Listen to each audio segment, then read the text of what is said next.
query was that are the mythological names, which they considered mythological names, were real geographical names. Well, real geographical names.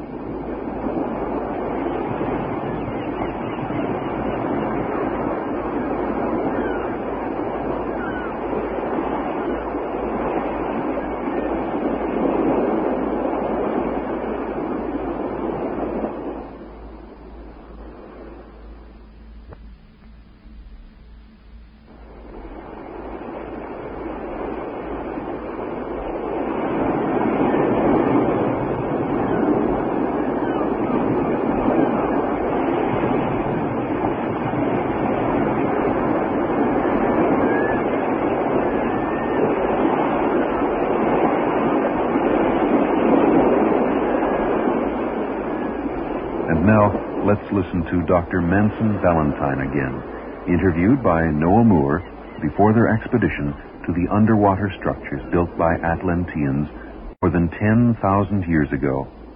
Can I continue on this then, Doctor? You found these beetles, and it was obvious that continental drift theory could not account for their presence in America.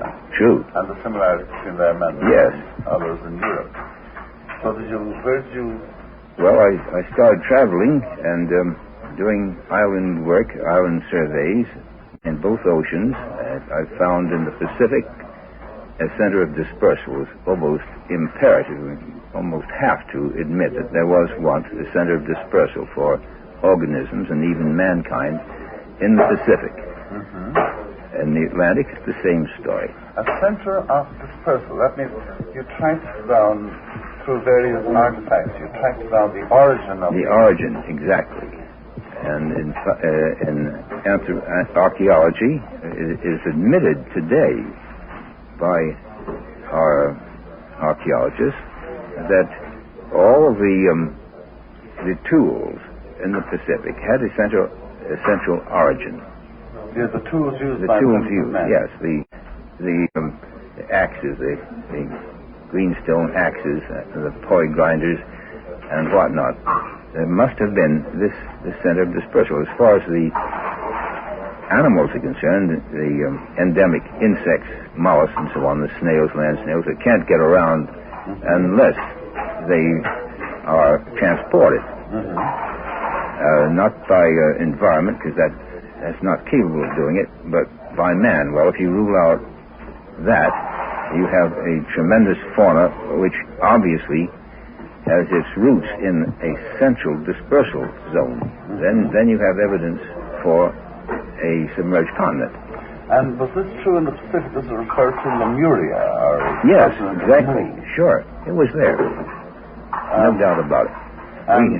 Sorry, Doctor. No, I just was going to mention the fact that there are genera of snails, land snails, that simply don't get around. They can't survive immersion in salt water.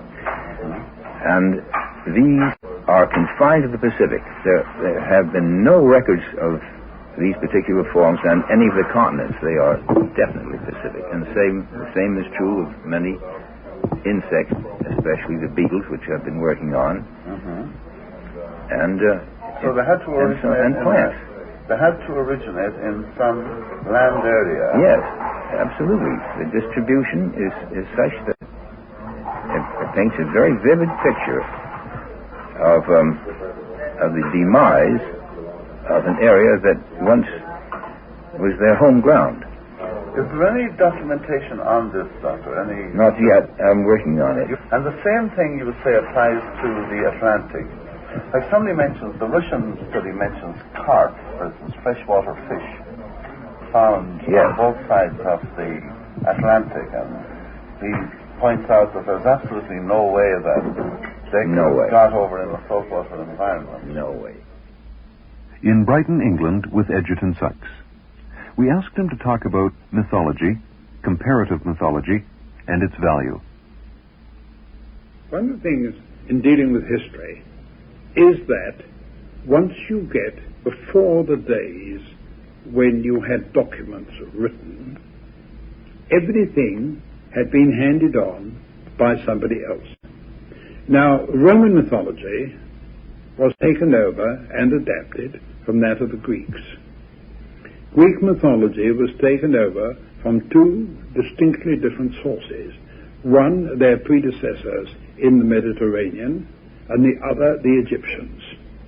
The combination of the two, the Egyptian mythology reaching them mainly through the Phoenicians, produced the Greek myths.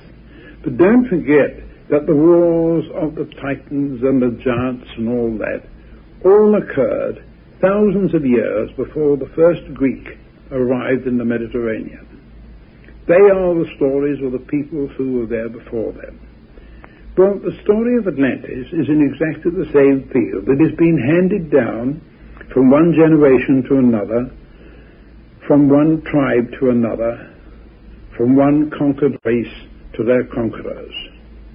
And it is mainly due to the fact that when a race was conquered, many of their people became servants and looked after the children of the conquerors. And it is in the stories that they told of their past histories that have given us the mythology of the Romans, of the Greeks, of the Phoenicians, of the Egyptians, and of practically every other race known to man. Atlantis has had a succession of inheritors over the years, and each one of whom has, to the best of his or her ability, passed on to succeeding generations the knowledge of the great culture, the great civilization of the past, from whence all our cultural ideas and aspirations of today may be said to spring. I felt that one of the things needed to establish the credibility of Atlantis is a chain of events leading from the time of Atlantis until the present day. You cannot merely say Atlantis existed in BC 10,000. Atlantis vanished, finish. Nothing more. Nothing in this world vanishes. There are always survivors, there are always traditions, there are always things carrying on. And I feel myself that we are gradually making use of myth and legend, which in another place I have described as history seen through the eyes of children, to enable us to build up a credible and reasonably accurate picture of where Atlantis was and to identify a few small portions of it. Children? What do you mean? By children, I am referring to people who have, shall we say, immature outlooks. Quite a lot of us are children when we are dealing with technologies of which we are not aware. But I can give you a very good example of this from one of the Irish stories. I think it was Maelduin who, on one of his journeys, observed what he described as an island, the city of which was perched on top of a large grey pillar. Well, that, of course, to us, merely indicates that he saw a volcano with a cloud of smoke rising from it, which had so partially given the appearance of a solid disk at the top, perhaps a couple of miles up. The reason for the misunderstanding was very simple, that there were no volcanoes in Ireland, and it's very doubtful if any of the people concerned had ever seen a volcano before. Well, now, they were not telling lies. They were telling the truth absolutely as they saw it. The fact that their opinions were mistaken, their conclusions unjustified, has nothing whatsoever to do with it. We, with our superior knowledge at the moment, can sort out from their story exactly what happened. And this is precisely the same with all the legends of the past. There were no gods, there were no goddesses. It is very doubtful if there were any real heroes. Past history is made up of ordinary people like you and I, facing difficulties, trying to surmount them, and, as usual, not really completely understanding what was happening.